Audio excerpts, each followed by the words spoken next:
Set deep in the forests of Wakefield, Quebec, the m.o.r.e. cabin introduces a very different way of thinking about what a cabin can be. Instead of blending into the landscape in a traditional sense, this project deliberately separates itself from the ground, challenging the long-standing idea that looking natural automatically means being environmentally responsible.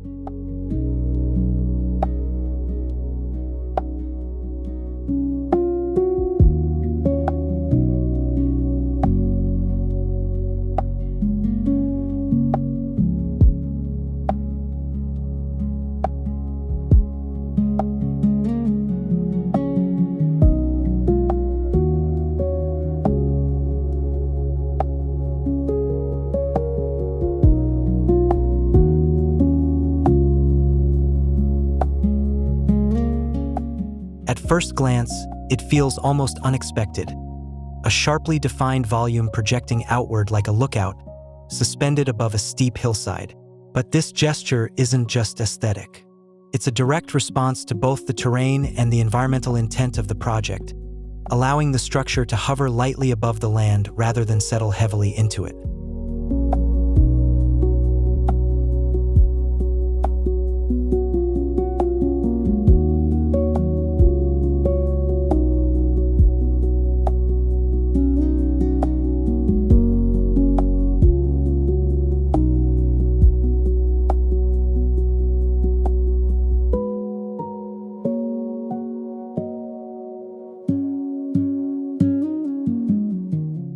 One of the most interesting aspects begins with zoning constraints. The site required a strict setback from the lake, and right at that boundary sits a cliff. Instead of blasting through it, which would have significantly altered the landscape, the architects chose to work with it, designing the cabin to extend outward and hover beyond that line.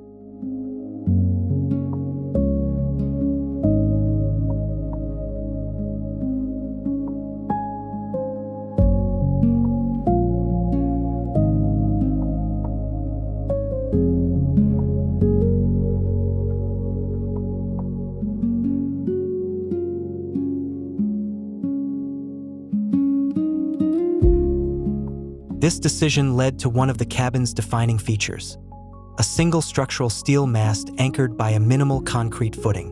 Rather than spreading across the m.o.r.e. with a conventional foundation, the building concentrates its load into one to Messen Kessel, dramatically reducing site disturbance, preserving the watershed, and minimizing erosion.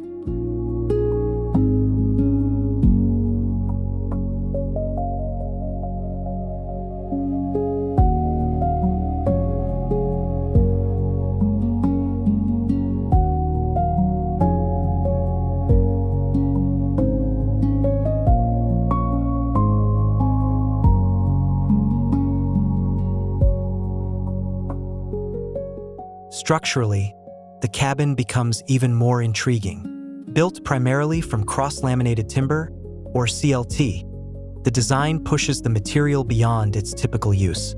Instead of relying on thick, heavy panels, the architects developed a lighter Kariouk system that gains strength through folding, almost like paper becoming rigid when creased.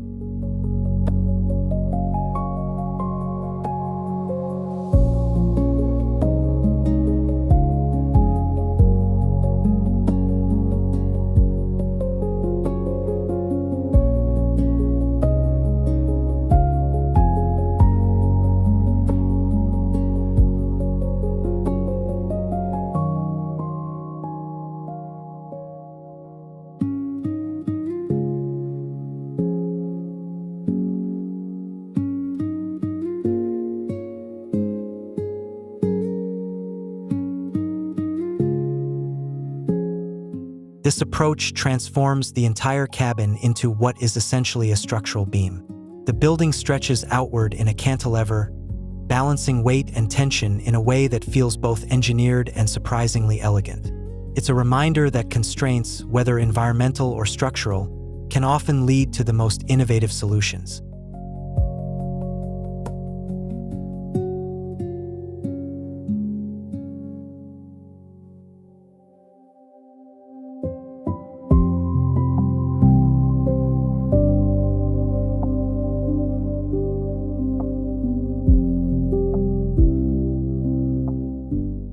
cabin also operates entirely off-grid.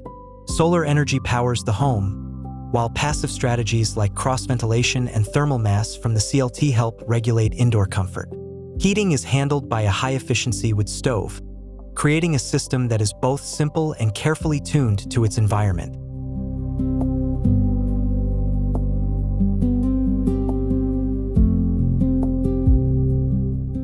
Inside, the experience shifts from technical to atmospheric.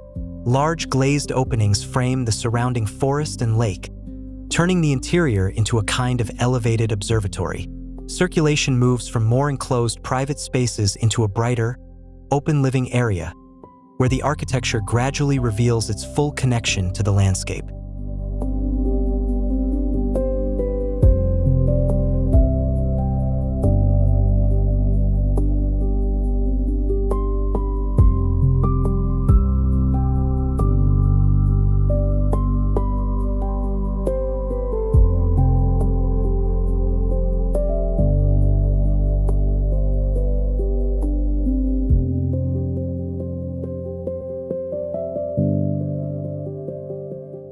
And perhaps one of the most subtle yet meaningful gestures, this cabin isn't just designed for people. Integrated into the structure are small habitats for endangered bats, offering them protection and a direct flight path to the lake. It's a quiet reminder that architecture, at its best, doesn't just occupy nature. It learns how to share it.